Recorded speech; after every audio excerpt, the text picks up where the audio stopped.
Greetings and salutations, everybody, and we've got another fountain pen to look at today. We're going back to our original scheme of fountain pens that aren't being sold anymore, and today we're looking at a Rotring Core. This is the Technique, I think it was called, color pattern. They had lots of little color patterns available, but this is sort of a black and blue version. As you can see, definitely went for exciting looking as opposed to traditional. Definitely not a classic cigar shape or anything like that going on here. We've got the name Rotring right there on the back of the cap in this sort of blue, at least on this pattern, ridged material. You probably can't hear this scratching, but those are ribs right there. And the clip is a very tight clip. That's not moving very much at all. So I've not really been able to successfully use that clip as a clip, but there it is. It looks exciting, and that's the point, I think, on this pen. The red ring that you would expect from a Rotring pen, there it is. This is sort of an ink windowy type thing right here. You can see in there those are actual holes in the barrel. So you can see in this case, I got an ink cartridge in there. So you can get some idea of how much ink is left in your ink cartridge. Alright, this is a pop top cap, which definitely pops. And we've got this section, which is, it's definitely off-centered. Right, the bottom is very flat, the top has this little cutout. So when you're holding the pen, you're essentially holding it a little lower than you might otherwise. So the nib is like higher compared to my fingers than it would be on any other pen. I don't know exactly what good that does, other than, well, no, I can't think of anything at all. But there it is. It's definitely off-centered. The nib, I don't know how well you can see this. I've tried to turn the lights down a little bit, but there's still a bit of glare. They've got these dots, a bit reminiscent of Faber-Castell, I suppose, if you've seen one of those nibs. Just like that clip is probably pretty reminiscent of Lamy, for that matter.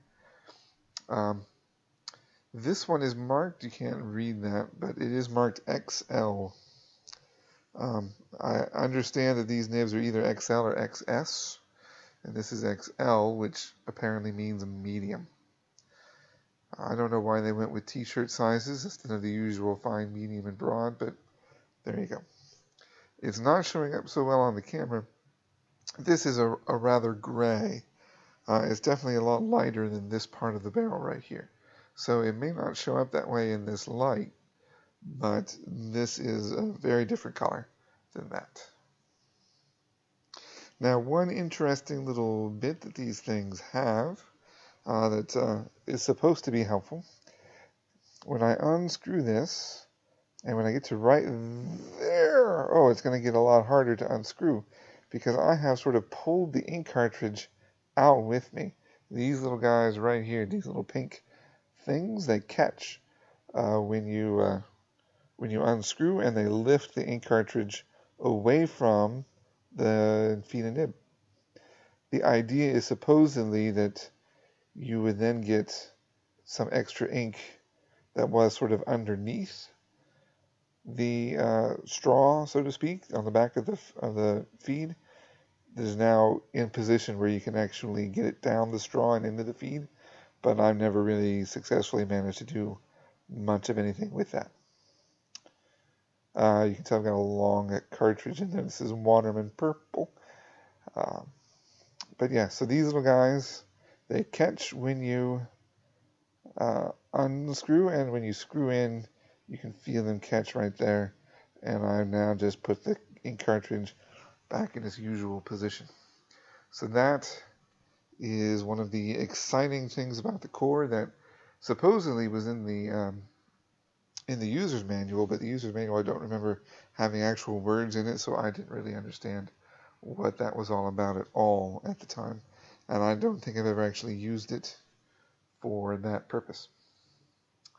While I've got the cap off, this is a click to post cap. You put it on and it will click into place like so, and it's not going anywhere.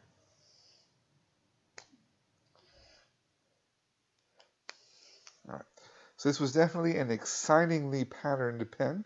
We got this little sort of grip looking thing. It kind of looks like, I don't know what it kind of looks like. I was thinking sort of like a back of the hand, but those aren't really fingers that stick out like that, so I don't know. We got this sort of pattern going on, which matches these holes back here. And then in the rest of the barrel sort of is a solid color. Lots of little stuff at the back. Those are mostly just lines that go around and zigzag.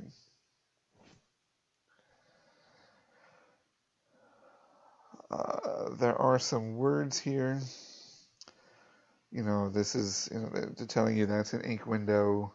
You know, they got the little write on thing that's supposed to tell you about how you can unsquiggle the cap or unsquiggle the barrel and get some extra ink out of your cartridge.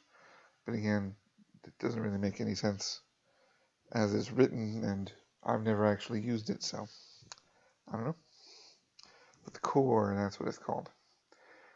Not in production anymore, although the last time I checked various electronic avenues, there were certainly quite a lot available, both used and new old stock. So, in terms of writing, we'll get to the writing in a minute, but you know, it certainly will look unusual, distinctive, I suppose, is what they were trying for. Not what you would call a professional elegant pen, I guess. All right. Speaking of the writing, it's time to do some writing, I guess. As I said, I have the Waterman Purple in here. So this is the Rotring Core. Now Waterman Purple. It's not called that anymore, I suppose. Tender Violet or some such, but who cares? As again, this is the XL nib, which I would call pretty medium, looking at that line. Some writing.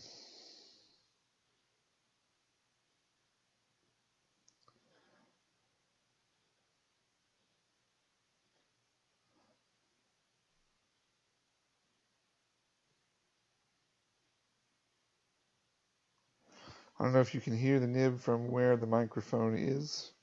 It makes a little bit of noise, but not, I mean, it's pretty in line with most other fountain pens in terms of how loud it is, and it's certainly, you know, not unpleasant to write with. There is a little bit of, you can feel a little bit of feedback from the nib, just that you know that you're writing on, that you're actually writing on your paper, but it's not unpleasant or scratchy or anything like that.